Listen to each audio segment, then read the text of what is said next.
Et on passe maintenant à vos initiatives et vos idées locales, comme on le fait régulièrement dans votre trésor avec notre rubrique Une idée pour la France. Bonjour Valérie Hurtel. Bonjour Julien. Alors aujourd'hui, vous nous emmenez du côté de Lorient. Pourquoi ? Eh bien car la ville a mis en place un système de tri des déchets assez exemplaire et innovant. Exactement, c'est une pionnière, Lorient, de la collecte des déchets. Et ça fait 20 ans que la ville fabrique du compost avec les poubelles des habitants. Alors ça oblige un peu d'organisation dans la cuisine, mais Manu Tissier et Mathieu Nivenlowski sont allés prendre une petite leçon de tri. Et vous allez voir, en fait, c'est pas très compliqué. Bonjour Stéphane, tu sais à peu près le poids qu'elle fait là, ta benne ? Dans les 3 tonnes environ. Tu as 3 tonnes de biodéchets là. Ouais.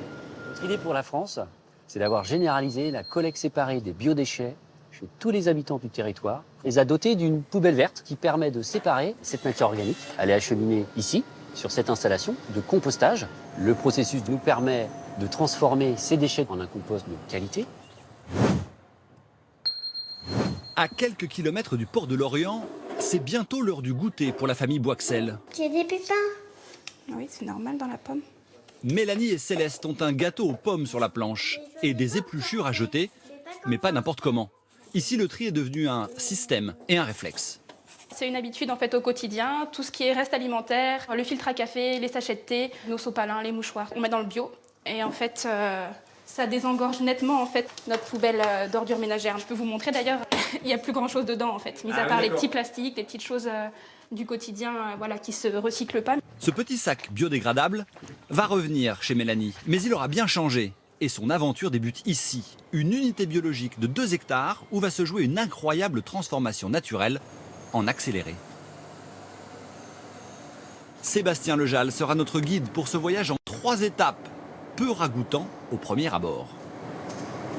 Alors il y a 2 à 3% seulement d'erreurs de tri. Et le processus de compostage nous permet de les séparer facilement. Pour autant, on est vigilant sur la qualité du produit entrant, ce qui nous permet d'avoir un compost d'excellente qualité. Le compost, c'est le trésor qui va jaillir des 8000 tonnes déposées ici chaque année, soit 39 kilos par habitant. La deuxième étape consiste à séparer les restes des poubelles vertes des détritus à base de plastique, principalement. D'un côté, les poubelles biologiques transformées par la nature, de l'autre, les plus polluantes. On a les déchets non recyclables qui vont aller à l'enfouissement ou en incinération. Et de l'autre côté, on a les biodéchets qui sont compostés dans ces tunnels. C'est les petites bêtes qui travaillent. On récupère le compost au bout de 5 semaines et ensuite on le fait maturer, comme le vin. Un compost grand cru qui va encore vieillir, chauffé jusqu'à 70 degrés par l'activité des micro-organismes et même des champignons. C'est encore tiède là, oui, il est encore en train de travailler. En 3 mois, on a un compost, effectivement. Alors que chez nous, dans notre composteur individuel, il faudrait plutôt 1 an. Et comme ça vient de nos restes de table, c'est plus riche en matière organique qu'un compost classique. Par exemple, un compost de végétaux sera beaucoup moins riche en matière organique. Les agriculteurs de la région viennent faire le plein ici. Et des centaines de sacs de compost sont distribués ou vendus. À moins de 4 € les 15 kilos, une trentaine s'arrachent tous les 2 jours dans cette recyclerie. Et le voyage se termine dans le jardin de Céleste, Mélanie et Samuel, où les pommes du gâteau retournent à la terre. Voilà, belle idée. Alors j'espère que vous avez bien suivi parce que Valérie, à partir de 2025, ça va concerner tous les Français. Oui, c'est inscrit dans la loi de transition énergétique. Toutes les communes seront obligées de mettre en place des solutions de compostage. Alors, ça peut être une collecte générale comme celle qu'on vient de voir à Lorient, ça peut être des composteurs qu'on installe au coin des rues, ça veut dire qu'on va aller vider son petit seau d'épluchure.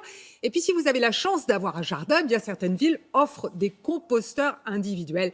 Et les Français jouent le jeu, Julien, parce qu'en 10 ans, on a réduit d'1 tiers nos déchets organiques. Oui, vous avez déjà fait du compost, vous ? J'essaie d'en faire, mais c'est pas facile en ville pour en faire tous les jours. Mais j'essaie d'en faire et j'ai vu que les Français raffolaient du compost. Il y avait une grande tendance du compost en ce moment. Alors justement, Valérie, c'est quoi les secrets d'un compost réussi ? Parce que c'est pas si simple. Non, c'est pas si simple. Et puis, on a peur quelquefois des odeurs, on a peur que ça attire les bestioles. Et en fait, il y a une recette. Il faut éviter la viande, il faut éviter le poisson.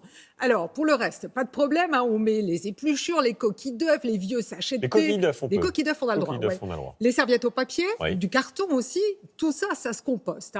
Ce mélange, ensuite, il faut le bichonner un petit peu, Julien. Il faut surveiller le taux d'humidité. Il ne faut pas que ça soit trop humide. Si c'est trop humide, on rajoute un peu de carton pour absorber. Et puis, pour faire un bon compost, il faut aussi l'aérer un peu. On le retourne de temps en temps. Pour le reste, vous l'avez vu, ce sont les cloportes, les vers de terre, les champignons qui font le boulot. La nature. Et la en nature, somme. et allez, en moyenne, 6 mois plus tard, on obtient donc cette sorte de terreau avec une bonne odeur de sous-bois. Et c'est un super fertilisant pour le jardin. C'est quand même mieux que de brûler tout ça C'est vrai. dans un incinérateur. Vous savez ce qu'on va faire? On va lancer un grand compost à France Télévisions. Allez, Voilà. chicha. Chiche, on Chiche. fait ça? Bon, on Y fait a ça. plus qu'à. Merci Valérie. Et si vous avez d'autres initiatives à nous faire partager, n'hésitez pas en scannant le QR code qui s'affiche sur votre écran avec l'appareil photo de votre smartphone ou via le site tout simplement franceinfo.fr. On vous emmène maintenant en Corse où l'on continue de vous faire découvrir